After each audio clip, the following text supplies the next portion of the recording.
Eh ben on se retrouve, on monte à la brèche de Roche-Fendue. Donc on va passer par le lac de Cros, ou Crop, je sais même pas comment on dit ça. On vient de se faire une belle petite montée pour commencer là. Ça échauffe les mollets, c'est génial. Il fait bien frais, il doit faire dans les 5 degrés.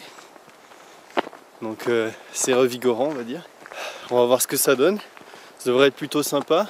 Ça a l'air d'être un peu dans les nuages là-bas, mais bon on va voir ce que ça donne dans la journée. Allez, allez, on est parti.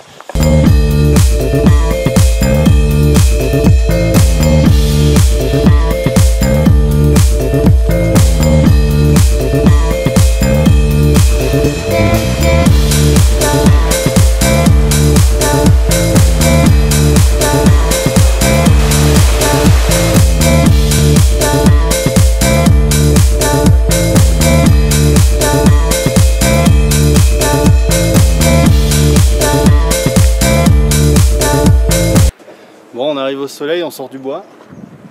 Il commence à faire meilleur là déjà. On voit à peu près le niveau du lac. Je sais pas si vous verrez bien là la caméra. C'est par là en gros, là, à ce niveau là. On voit aussi le pic de la Belle Étoile qui est juste là, la dent du Prat. Donc vraiment sympa la vue là. Nous on continue.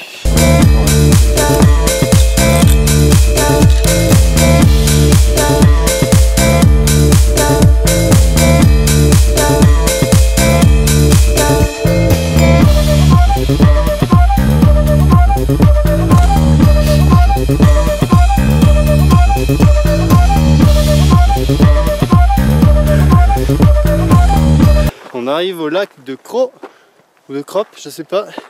Vous me direz dans les commentaires si vous savez comment on dit ça.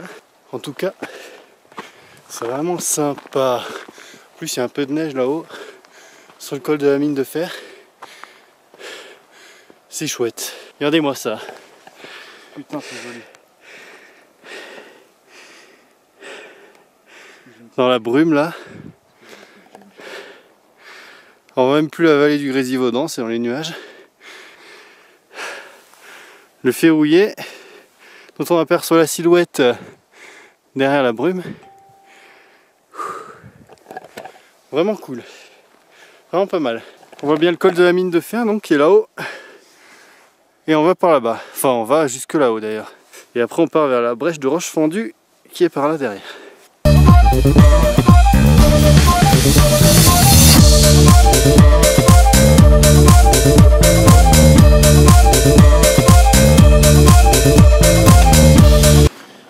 Bon bah nous on continue notre chemin vers d'abord vers le col de la mine de fer et puis vers la brèche de Roche-Fendue.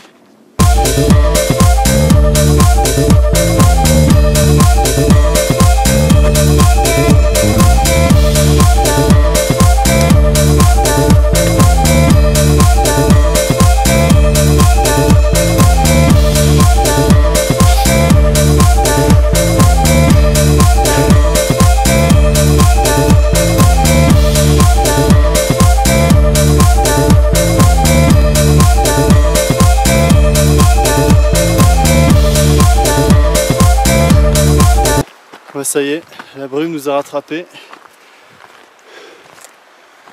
On voit que la silhouette du soleil là-haut. Bon, en attendant, on continue notre chemin tranquillement dans la caillasse.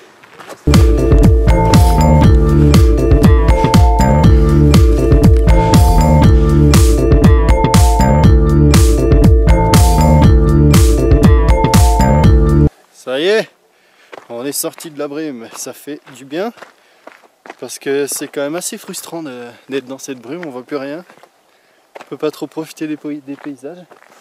Par contre regardez ce que ça donne après, une fois au-dessus, c'est vraiment chouette.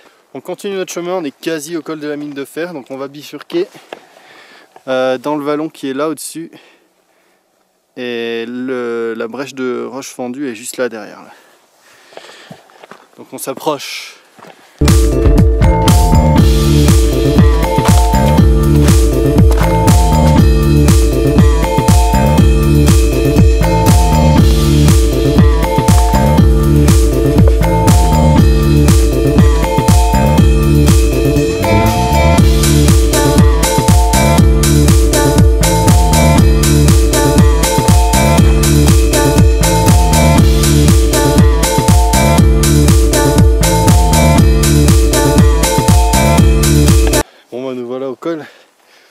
de la mine de fer, 2400 mètres. On aperçoit la brèche de roche fendue avec les sommets du Ferrouillet. Voilà la vue qu'on a sur l'autre versant du col. Et puis on viendra sur nos pas pour partir en direction de la brèche.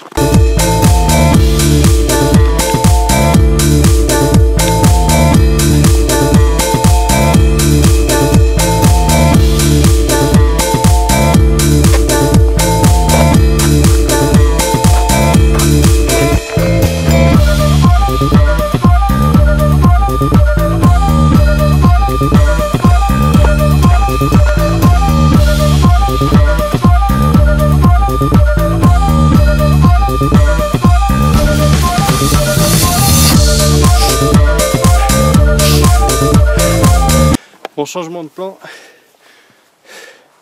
au lieu de s'arrêter à la brèche de roche fendue, on va monter jusqu'à un des sommets du Ferrouillet. Donc là, on est sorti du sentier, on va monter au sommet par la crête qui est là. On va monter là-dedans. Donc ça fait plus de 3 heures qu'on est parti, je crois. Ouais, 3h20. Donc bon, on se rapproche du sommet tout doucement. On y est presque. C'est pas une rando facile, hein. Les montées sont très raides. Ça joue vachement sur les mollets. Allez, on continue.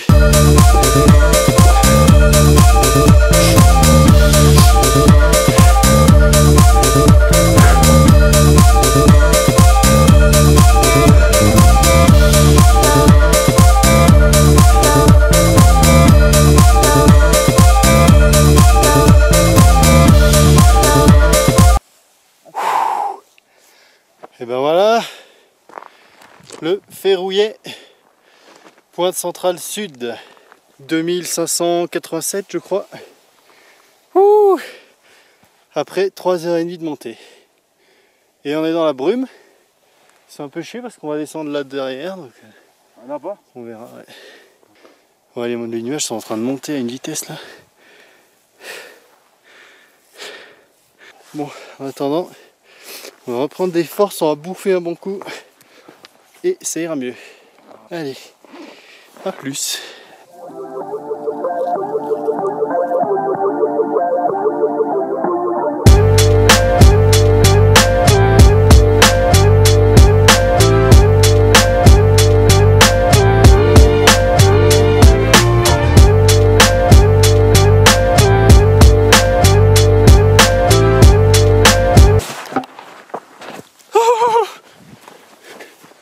Il fait 7 degrés. Il fait vraiment pas chaud là. En plus on n'a pas de soleil. Bon, du coup on a juste mangé notre sandwich. Et puis on se casse. Au pire on refera une petite pause plus loin si jamais il fait meilleur. On verra. Bref, on descend sur la brèche de roche fendue. Et on continue notre boucle. J'espère qu'on aura un peu plus de soleil, hein. Allez.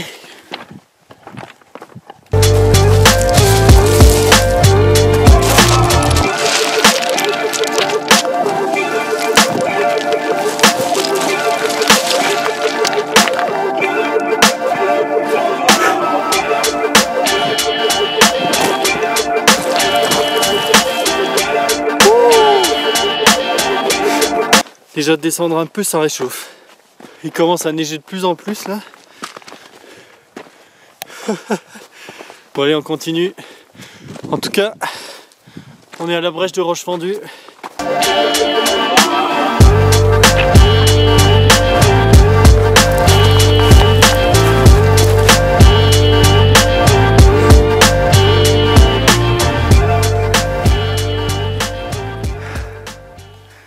On a été là-haut il y a quelques minutes.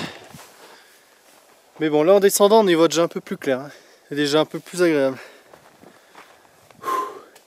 Bon, on continue.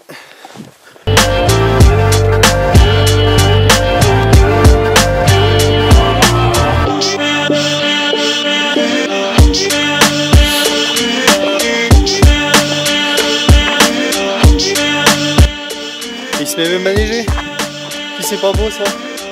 On descend sous la neige. Il ne bouge pas grand chose, hein. Je sais même pas si vous le voyez à la caméra.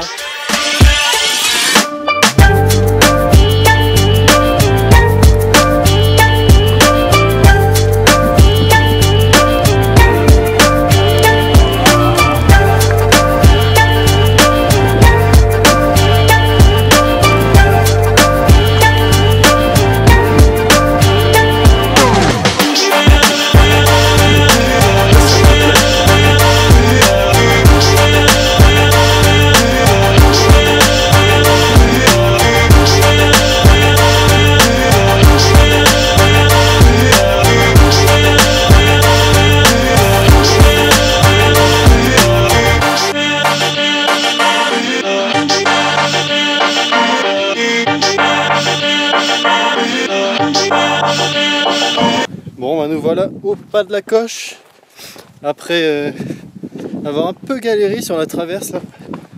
On a un peu galéré à trouver notre chemin, enfin un peu galère. Mais on y est et puis là on n'a plus qu'à descendre tout droit. On va rejoindre la descente qu'on a fait en descendant du pic de la Belle Étoile. Pour l'instant pas de la coche avec un très joli petit lac de la Coche.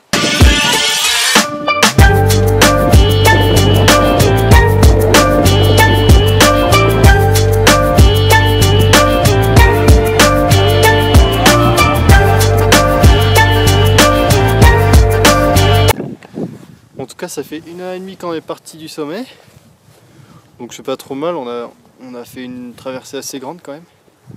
Et là on arrive dans le vallon du refuge d'Aiguebelle qui est juste là en bas, qui est là.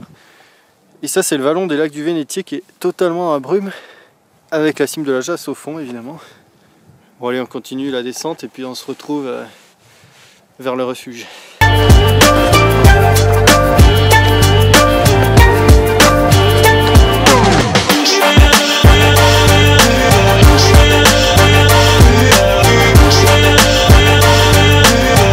Bon voilà, nous sommes à Aiguebelle, donc on va se laisser là je pense, parce que la descente là est pas spécialement intéressante et puis vous l'avez déjà vu dans l'épisode du pic de la Belle Étoile.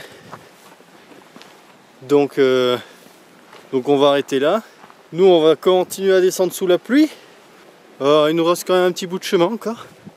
Bon en tout cas c'était une jolie balade, dommage qu'il ait fait ce temps là, mais bon c'est comme c'est hein. On a quand même bien profité, mine de rien. C'était quand même sympa, c'était vraiment joli. J'espère que ça vous aura plu. N'hésitez pas à laisser un petit j'aime, à vous abonner, à partager, ça me fait toujours plaisir. Et puis voilà, je vais vous laisser. On se retrouve la prochaine fois, qui sera je ne sais pas quand. On verra ça. À bientôt!